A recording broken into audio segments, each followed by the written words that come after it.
Suman TV ప్రేక్షకులకు నమస్కారం. నేను మీ రేవంత్ చెలమల. చాలామంది మ్యూచువల్ ఫండ్స్లో డైరెక్ట్గా అంటే వాళ్ళకు వాళ్ళే ఇన్వెస్ట్మెంట్స్ కూడా చేస్తున్నారు. సో ఒక మంచి టిప్ ఇవ్వాలి అనిపించింది నాకు. ఇన్వెస్ట్మెంట్స్ చేసేటప్పుడు ఎన్నో సంవత్సరాలు కష్టపడి రూపాయి కూడబెట్టి వాటిలో పెట్టుబడులు పెడుతూ ఉంటారు. కానీ ఇన్వెస్ట్మెంట్ జర్నీలో ఒక చాలా ఇంపార్టెంట్ ఆస్పెక్ట్ ఉంటుంది. సహజంగా అందరూ దాన్ని ఇగ్నోర్ చేస్తారు. సో నా వ్యూవర్స్ ఎవ్వరూ కూడా ఆ ఇంపార్టెంట్ ఆస్పెక్ట్ని మిస్ అవ్వకూడదు. అందరూ చాలా సబ్జెక్ట్స్ చెప్తారు. రేటింగ్స్ చూడండి, టాప్లో అందరూ చూడండి, క్వార్టైల్ ర్యాంకింగ్ అంటారు, మార్నింగ్ స్టార్ ర్యాంకింగ్ అంటారు, ఆ సెక్టార్ అంటారు, ఈ సెక్టార్ అంటారు. ఇవన్నీ తీసి పక్కకు పెట్టండి. అవన్నీ ఓకే, పెడితే డబ్బులు అందులో కాకపోతే ఇందులో కాకపోతే అందులో ఏదో ఒక టైంకి సరే ఎంతో కొంత వస్తూ ఉంటుంది. ఆఫ్కోర్స్ కొంచెం ఎక్స్పెక్టైజ్ మంచి అనుభవంతో కనుక ఒక మంచి గైడ్ తోటి పెడితే ఎక్కువ రావచ్చు, అది వేరే విషయం, అది పక్కకు పెట్టండి. కానీ బేసిక్గా ఒక మనిషికి ఇన్వెస్ట్మెంట్ జర్నీలో ఉండాల్సింది ఎమోషనల్ కంట్రోల్. ఈ మాట అనగానే ఓ సింతేనా అని అనుకుంటాం. కానీ ఒక్క మాట గుర్తుపెట్టుకోండి, ఎమోషనల్ కంట్రోల్ లేకపోవటం వల్లనే మెజారిటీ ఆఫ్ ద ఇండియన్స్ వెల్త్ని క్రియేట్ చేయడంలో ఫెయిల్ అయిపోతున్నారు. ఇండియా సేవింగ్స్ రేషియోలో చాలా బాగుంటుంది. చాలా వీడియోస్లో చెప్పాను. నేను ఈ వీడియోనే కాదు, చాలా వీడియోస్లో చెప్పాను. సేవింగ్స్ రేషియోలో చాలా బాగుంటుంది మన కంట్రీ. కానీ అది ఇన్వెస్ట్మెంట్ రేషియోస్లో విషయానికి వచ్చేసరికి ఎందుకంటే అందరూ ఫెయిల్ అయిపోతున్నారు? దానికి గల కారణం మన ఇండియన్స్ అందరూ చాలా ఎమోషనల్. ఎమోషన్స్ మంచియే, మనిషి అన్నోడికి ఎమోషన్ లేకపోతే ఎట్లా? ఎమోషన్స్ అందరికీ ఉండాలి కదా. పర్సనల్ లైఫ్ ఇంట్రెస్టింగ్గా ఉండాలి అని అంటే ఎమోషన్స్ ఉండాలి. ఎమోషన్స్ లేకపోతే అసలు లైఫే ఇంట్రెస్టింగ్గా ఉండదు. So emotions are part and parcel of every human being, నాలో మీలో అందరిలో. కానీ ఆ ఎమోషన్ని ప్రతి చోట పెట్టకూడదు కదా.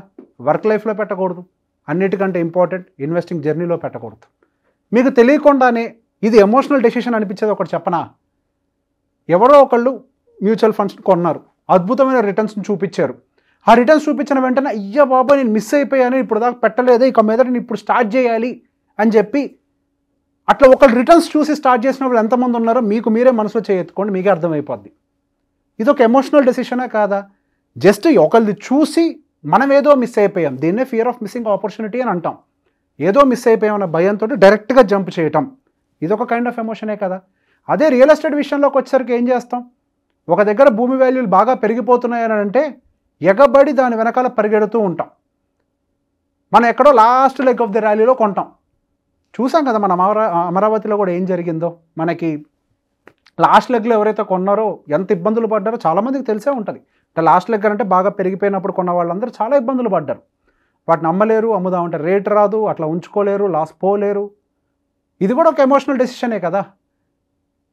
అలా కాకుండా మరికొంతమంది ఉంటారు, నేను పెట్టుబడి పెట్టిన తర్వాత టక్ టక్ టక్ టక్ మనం పరిగెడుతూ పోతూనే ఉండాలి అని అంటారు. ఈ విషయంలో ఒక చిన్న కథ అందరికీ తెలిసిందే. ఆ కథ యాక్చువల్గా ఇన్వెస్ట్మెంట్ జర్నీకి బాగా పర్ఫెక్ట్గా సూట్ అవుతుంది. కుందేలు తాబేలు కథ. చాలా సింపుల్ కథ. ఎంత ఫాస్ట్గా పరిగెట్టేదైనా కానీ కుందేలు ఫైనల్గా తాబేలే గెలుస్తుంది. కుందేలు ఆవేశంతో నేను ఏదో సాధించేయాలి అని కాదు, నేను గెలుస్తాను అనే గర్వం, నమ్మకం అన్నీ ఎక్స్ట్రా, అంటే అన్నీ ఓవర్ అయిపోయినాయి, ఎక్కువైపోయి అతిగా పరిగెట్టేసి మధ్యలో రెస్ట్ తీసుకొని ఓడిపోయింది. అసలు పరిగెట్టడం ఎందుకు ఫాస్ట్గా, మధ్యలో రెస్ట్ తీసుకోవడం ఎందుకు? గెలుపు ఎప్పుడైనా కానీ కన్సిస్టెన్సీతోటే ఉంటుంది అని చెప్పి మనకి తాబేలు ప్రూవ్ చేసింది.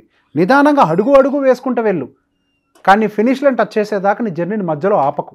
అలానే మనం మ్యూచువల్ ఫండ్స్లో కూడా, మ్యూచువల్ ఫండ్స్ కావచ్చు, పెట్టుబడులు కావచ్చు, అంటే నాకు అలవాటు కాబట్టి మ్యూచువల్ ఫండ్ అని చెప్తున్నాను, అది ఏ పెట్టుబడి రంగమైనా కానివ్వండి, నేను డబ్బులన్నీ తీసుకెళ్ళి పరిగెట్టే దాంట్లోనే పెట్టాలి అనే ఆశని మాత్రం వదులుకోండి.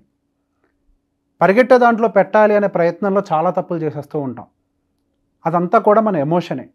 మీరు నిజంగా పెట్టుబడి పెట్టాలి అని అంటే అది పెరిగి కొన్ని సంవత్సరాలకు మళ్ళీ ఖచ్చితంగా ఆగిపోతుంది ప్రైస్. మీరు ఏ హిస్టరీ అయినా చూసుకోండి, రియల్ ఎస్టేట్ ఒక్కసారి అది కుదేలైంది అని అంటే 7, 8, 10 సంవత్సరాల వరకు కదలదు. స్టాక్ మార్కెట్ ఒక్కసారి కిందకి రావడం మొదలుపెట్టింది అని అంటే 3-4 సంవత్సరాల వరకు అది కదలదు. ఏ రంగమైనా అంతే. గోల్డ్ ఒక్కసారి అది పైకి పెరగడం ఆగిపోయింది అని అంటే 8-9 సంవత్సరాలు పెరగదు అది. ఏ పెట్టుబడి రంగమైనా అంతే కదండి. పరిగెట్టేటప్పుడు మనం దాని వెనకాల పరిగెట్టిన అవసరం లేదు, కొంత రిలాక్స్ అవ్వనివ్వండి. రిలాక్స్డ్గా ఏది ఉందో దాంట్లో చూసి పెట్టుబడి పెట్టుకోండి కావాలంటే నిదానంగా. మనకి ప్రతి ఒక్క బాల్ 6 కొట్టాల్సిన అవసరం లేదు. మనం 20 ఓవర్లు ఆడాలి కదా, మనకు చాలా టైం ఉంది. సో మన దాంట్లో సెక్యూర్డ్గా ఉండేటువంటి పెట్టుబడులు ఉండాలి, కొన్ని అగ్రెసివ్గా ఉండే పెట్టుబడులు ఉండాలి, కొన్ని మోడరేట్గా ఉండే పెట్టుబడులు ఉండాలి, ఒక టీమ్ ప్లేలాగా మన పోర్ట్ఫోలియో ఉండాలి. పరిగెట్టే దాని వెనకాల పరిగెడితే మనం ఖచ్చితంగా కింద పడతాము. ఈ ఒక్క విషయాన్ని గుర్తుపెట్టుకోండి. అవసరమైనప్పుడు మీ పోర్ట్ఫోలియోని రీబ్యాలెన్స్ చేయడానికి హెసిటేట్ కాకండి. ఎంతసేపటికి నేను ట్యాక్స్ కట్టాలి ప్రాఫిట్ బుక్ చేస్తే అంటారు. మీ అందరికి ఒక మంచి సీక్రెట్ చెప్పనా, నాకు తెలిసి ఎవ్వరు ఈ సీక్రెట్ మీకు బయటకు చెప్పుండరు.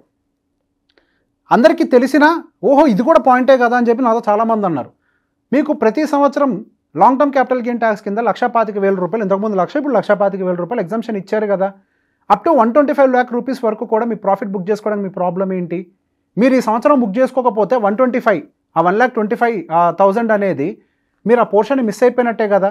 అది నెక్స్ట్ ఇయర్కి యాడ్ అయిపోతుంది కదా. మీరు చచ్చినప్పుడు దానికి కట్టాల్సిందే కదా. రీబ్యాలెన్సింగ్ అంటే అట్లా అని చెప్పేసి బుక్ చేయమంటే ఓ పలోమని చేయకండి. రీబ్యాలెన్సింగ్ అవసరమైతే వాడుకోండి, ట్యాక్స్ ల్యాబ్ ఇచ్చారు కదా, యూజ్ దట్ అండ్ బుక్. ఇది కూడా ఎమోషన్. ఎట్లా ఎమోషన్ అంటారా? భయం. అరే నేను ట్యాక్స్ కట్టాలి అని. కట్టాలి ఏంటండి? మీరు ఎదగాలి అంటే కట్టాలి. ఇవ్వటం తెలిసిన వాడికే తీసుకునే హక్కు ఉంటుంది. ముందు ఇవ్వండి, తర్వాత మీకు వస్తుంది. రీబ్యాలెన్సింగ్ అవసరమైనప్పుడు రెడీ టు, ఒకవేళ అవసరమైతే కొంచెం పే చేయండి. ఇప్పుడు పలానా ఒక స్టాకో లేకపోతే పలానా ఒక ఫండ్, మ్యూచువల్ ఫండ్, ఒక ఇండస్ట్రీ బేస్డ్ మ్యూచువల్ ఫండ్లో పెట్టారు, ఏదో ఐటీఓ XYZ ఎందులోనే పెట్టారు. అది నెక్స్ట్ 4-5 years ర్యాలీ అవ్వదు, ఇంకా ఆగిపోయింది, దాని హై పీక్లో ఉంది. అందులో ఇంకా 5 సంవత్సరాలు పెట్టుకొని ఏం చేస్తారండి? ర్యాలీ అవ్వడానికి ఇంకొకటి రెడీగా ఉంది కదా మనకి. అందులో కొద్ది ట్యాక్స్ పే చేస్తే ఏమవుతుంది? మహా అయితే 1,10,000 కదా కట్టేది. మీరు ఆ 90,000 తీసుకొచ్చి ఇక్కడ పెడితే అది నెక్స్ట్ ఆ 5 yearsలో అది డబల్ అయింది అనుకోండి, 90కి 90 వస్తుంది కదా. మీరు 10 కోసం ఆలోచించుకుంటే అక్కడ 90 మిస్ అవుతున్నారు కదా. మరి ఇది కూడా ఎమోషనే కదా. సో బేసిక్గా ఎమోషనల్ జర్నీ అనేది పెట్టుబడిలో ఉండకూడదు. ప్రతి ఒక్క దాంట్లో పెట్టుబడులు ఇదే జరుగుతుంది. అండ్ ఇంకొకటి వచ్చేసి, ఎవరిని పడితే వాళ్ళ దగ్గరికి వెళ్ళి ప్రశ్నలు అడగండి. అండ్ మీరు ఎట్టి పరిస్థితుల్లో కూడా మీ ఇన్వెస్ట్మెంట్, మీరు పెట్టారు పెట్టుబడులు అంటే ప్రశ్నలు అడగద్దు అని ఇన్ ద సెన్స్, మీరు పెట్టుబడులు పెట్టారు, పెట్టిన తర్వాత మీరు ఆ పోర్ట్ఫోలియోని తీసుకెళ్ళి ఎవరో ఒకళ్ళని అడుగుతారు. ఇది నా పోర్ట్ఫోలియో అండి, ఇప్పుడు ఏంటండి పరిస్థితి, ఎట్లుందండి అని అడుగుతారు. వాళ్ళు ఏదో చెప్తారు. అసలు ఫస్ట్ మీరు ఎందుకు పెట్టారో వాళ్ళకి తెలియదు కదా. అవతల వాళ్ళు, నేను సింపుల్గానే చెప్తా, కొంచెం రూడ్గా అనిపించచ్చేమో కానీ, వాళ్ళు సుపీరియర్ అని ప్రూవ్ చేసుకోవడానికో, నాకు నాలెడ్జ్ ఉందని చెప్పడానికో ఏది పడితే అది చెప్తారు. మీరు నిజంగా అడగాలంటే ఫైనాన్షియల్ ఎక్స్పర్ట్ని అడగండి, వెళ్ళి పక్కింటి వాళ్ళని, మీ ఫ్రెండ్ని కాదు. Let me tell you, no. వాళ్ళు సాఫ్ట్వేర్ ఇంజనీర్ అయితే వాళ్ళ ప్రొఫెషన్లో వాళ్ళు they are experts, but not in the financial industry, right? So డెఫినెట్గా మీరు వాళ్ళు ఏదో ఒక సలహా ఇచ్చే ప్రయత్నం చేస్తారు. ఒక్కసారి మీరు వాళ్ళ మాటలు విన్న తర్వాత అటు మింగలేక కక్కలేక ఉన్నటువంటి పరిస్థితి. అంటే అది ఉంచాలా తీయాలా అర్థం కాదు. సింపుల్గా ఒక జడ్జ్మెంట్ పాస్ చేస్తాడు. ఏ పిచ్చోళ్ళలాగా ఉన్నావు, నువ్వు ఏంటయ్యా బాబు తీసుకొచ్చి ఏదో మా FMCG దాంట్లో పెట్టావు అని చెప్పేసి అంటాడు. నేను చూడు స్మాల్ క్యాప్లో పెట్టా, నాకు స్మాల్ క్యాప్ ఇప్పటికిప్పుడే ఈ లాస్ట్ 1 yearలోనే నాకు XYZ స్మాల్ క్యాప్ కంపెనీ నాకు దాదాపుగా 70% రిటర్న్ ఇచ్చింది, నీ చూడు 30 ఇచ్చింది అంటాడు. ఇక్కడ వాస్తవం అంటే వాళ్ళకి తెలియదు కదా. స్మాల్ క్యాప్ ఇప్పుడు 70 ఇచ్చిన తన తర్వాత 30-40 పడచ్చు అన్న విషయం వాళ్ళకి తెలియదు కదా. కానీ FMCG స్టడీగా గ్రో అవుతూ పోతూనే ఉంటుందన్న విషయం వాళ్ళకి తెలియదు కదా. సేమ్ కదా ఆ కుందేలు తాబేలు కదే. పరిగెట్టే దాంట్లో పెట్టాను అని అనుకుంటాడు, మీరు కరెక్ట్ దాంట్లో ఉండుండొచ్చేమో కాక. కానీ వాళ్ళు చేసేటువంటి ఆ కామెంట్ వల్ల మీరు మీ పెట్టుబడులను డిస్టర్బ్ చేసుకుంటారు. వెళ్ళి ఇంకొక ఒపీనియన్ని మీరు అడగకండి. నిజంగా అడగాలి అని అనుకుంటే, మీ హెల్త్ బాగోకపోతే డాక్టర్ని అడగండి, లా డౌట్ ఉంటే లాయర్ని అడగండి, ఫైనాన్షియల్ డౌట్ ఉంటే ఫైనాన్షియల్ ఎక్స్పర్ట్ని అడగండి. ఇంటి పక్కన వాళ్ళు వాళ్ళని వీళ్ళని అడిగితే గుర్తుపెట్టుకోండి, వాళ్ళని తోపులను ప్రూవ్ చేసుకోవడం కోసం ఏదో ఒకటి చెప్తారండి సోది. తెలిసినా తెలియకపోయినా చెప్తున్నాడు, వాడికి ఏం తెలియదు అంటాడు. సార్ మా ఫైనాన్షియల్ అడ్వైజర్ అది చెప్పాడు, వాడికి ఏం తెలియదు అని అంటాడు. న్యూటన్ కంటే ఆయన గొప్పల్లో ఫీల్ అవుతాడు, ఐన్స్టీన్ కంటే ఆయన గొప్పల్లో ఫీల్ అవుతాడు, అబ్దుల్ కలాం ఆయన శిష్యుడు కూడా చెప్తాడు కొన్ని రోజులు ఆగితే. సహజంగా ఇట్లుండి మిమ్మల్ని ఇచ్చేస్తారు. మెజారిటీ ఆఫ్ ద పీపుల్ ఇలానే ఉంటారు. దయచేసి మీరు అడ్వైజర్లు అడగండి. మీ ఇన్వెస్ట్మెంట్స్కి మీ ఎమోషన్స్ని రెండింటిని దూరం పెట్టుకోండి. మీ ఎమోషన్స్ తోటి డెసిషన్స్ తీసుకోకండి. లాజిక్స్ అంటే ఏం లేదండి, సింపుల్. అసలు మనం ఎటువంటి మార్కెట్ కండిషన్లో ఉన్నాం, బుల్ మార్కెటా బియర్ మార్కెటా, ఆ బుల్ మార్కెట్లో ఏ సెక్టార్స్కి ఏ గవర్నమెంట్స్ ఫేవర్ చేయబోతున్నాయి, అవి ఎలా పెరగబోతున్నాయి, నెక్స్ట్ వస్తున్నటువంటి ఆర్థిక పరిస్థితులు ఏంటి, దానికి అనుకూలంగా ఏ సెక్టార్స్ మళ్ళీ ర్యాలీ అవ్వచ్చు. ఒకవేళ ఇదంతా చేసుకునే ఓపిక, టైము, దానికి సంబంధించిన నాలెడ్జ్, మెటీరియల్ రిసోర్సెస్ మీ దగ్గర లేకపోతే go to your financial expert, he will help you out. If not, ఏదో ఒక దాంట్లో మీరే స్టడీగా చేసుకోండి. అండ్ కొంచెం డబ్బులు పెట్టిన తర్వాత రిటర్న్స్ బాగా వచ్చాయి కదా అని చెప్పి ముందేదో 1,00,000 రూపాయలు పెడతారు, లెట్ మీ ట్రై అని చెప్పి. ఉంటే పోతే పోయినా పోవని వాళ్ళకు కూడా తెలుసు. 1,00,000 రూపాయలు పెడతారు, ఉన్నటువంటి సంవత్సరాలు 50,000 అయినాయి. ఇదేదో భలేగా ఉంది కదా అని చెప్పేసి 1,00,000 పెడితే 50 అయింది, ఇప్పుడు 10 పెడితే 5 లక్షలు వచ్చి ఉండే కదా, నేను మిస్ అయిపోయానని చెప్పి ఆ మూమెంట్లో తెచ్చి 10 లక్షలు పెడతాడు. ఉన్నట్టుండి మార్కెట్ హైలో ఉంటుంది కదా, ఆ టైంకి టప్ మనకి కిందకు వస్తుంది. ఆయన దగ్గర ఉన్న 10 లక్షలు కాస్త 8 లక్షలు అవుతాయి. మరి దీనికి ఎవరు సమాధానం చెప్తారు? సో బేసిక్గా డిసిప్లిన్ ఉండాలి ఇందులో. ఇన్వెస్ట్మెంట్ మీరు పెట్టాలి అనుకుంటున్నప్పుడు, లంసమ్ పెట్టాలి అనుకుంటున్నప్పుడు ఏ సెక్టర్స్లో పెట్టాలి, ఆ మనీని ఎంతెంత పోర్షన్స్లో ఈక్విటీస్లోకి ఎలాకేట్ చేయాలి, ఎంతెంత టైం ఫ్రేమ్లో డిస్ట్రిబ్యూట్ చేయాలి. లేదు అని అంటే ఎస్ఐపీస్ ఉన్నాయి, హవెవర్ మీకు డిసిప్లిన్డ్గా ఒకటే కన్సిస్టెంట్ అమౌంట్ని డిసిప్లిన్డ్గా చేసుకుంటూ పోండి. ఒక దగ్గర పెంచడం అవసరం లేనప్పుడు అట్లా కాదు, డిసిప్లిన్డ్గా చేసుకుంటూ పోండి అట్లీస్ట్. సో బేసిక్గా ఎమోషనల్, ఇందాక చెప్పింది కూడా ఎమోషనలే. 1,00,000 పెట్టినా 50 వచ్చింది, అబ్బా అనిపించింది సార్, అది కూడా ఎమోషనే. 10 లక్షలు తెచ్చి పెట్టాడు 2 పోతాయి ఒకేసారి, ఇది కూడా ఎమోషనే కదా. సో ఎమోషనల్గా చేయొద్దు, క్యాలిక్యులేటెడ్గా చేయండి. మీరు బల్క్ అమౌంట్ పెట్టాలనుకున్నప్పుడు రీసెర్చ్ చేయండి, లేకపోతే అడ్వైస్ తీసుకోండి, ఏదో ఒకటి చేయండి. చేసిన తర్వాత దానికి అనుకూలంగా డిస్ట్రిబ్యూట్ చేయండి, ఏ టైంలో ఎంతంత ఎక్కడెక్కడ పెట్టాలి అని. అప్పుడు మీ ఇన్వెస్ట్మెంట్ జర్నీ అనేది బాగుంటుంది.